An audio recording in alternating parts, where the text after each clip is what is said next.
So for today's video, we're going to continue with Joshua, and we're in chapter 5.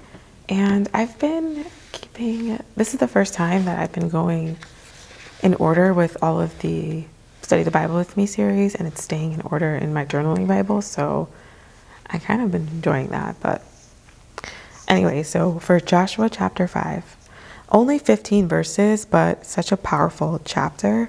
In verse 1, right away, the other kings heard that what God had done for the Israelites at the Jordan River, and it said they melted in fear, and they no longer had the courage to face the Israelites, which is key. The timing here is key.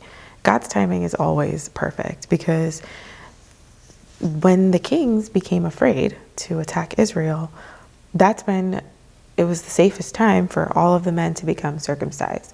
And verse 4 explained clearly, very clearly, why God wanted them all to become circumcised. It said that their elders who wandered in Egypt were circumcised, but this new generation was not. And they had to remove the flesh. That's the representation of circumcision, is removing our fleshly nature, right? Like that sin.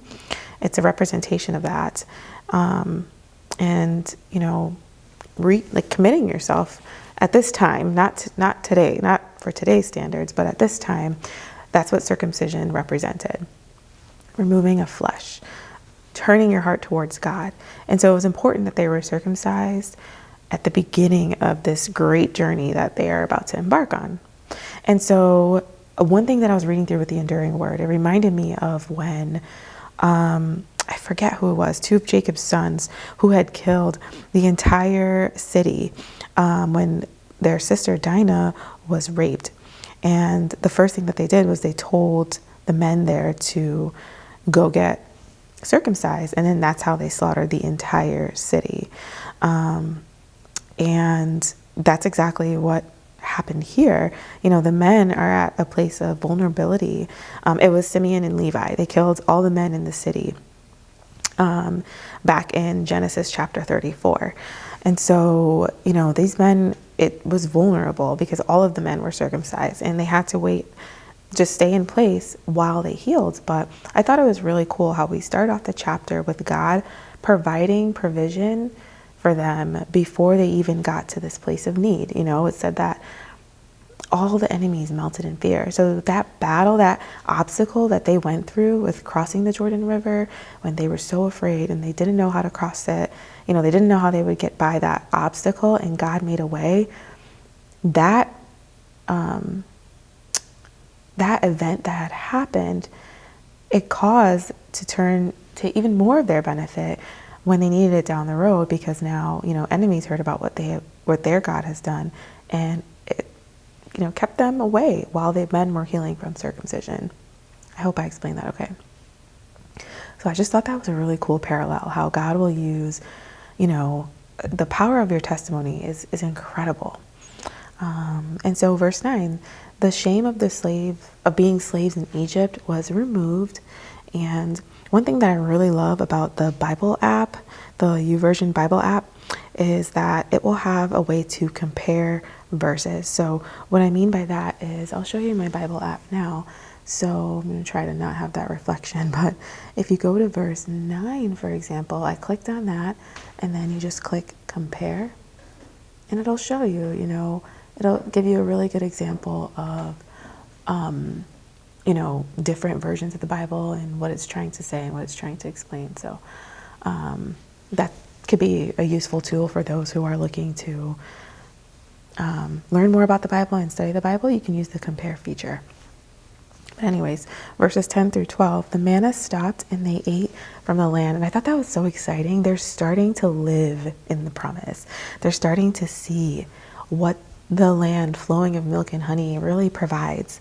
And it's not a literal land flowing of milk and honey, but that's just a way of saying that's a really fruitful land. And how cool must it have been to start to live in the promises of God?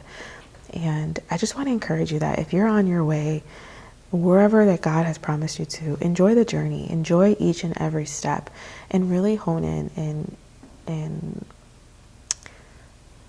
really sit and stop and appreciate the moment that you're in. Don't try to rush to the next step.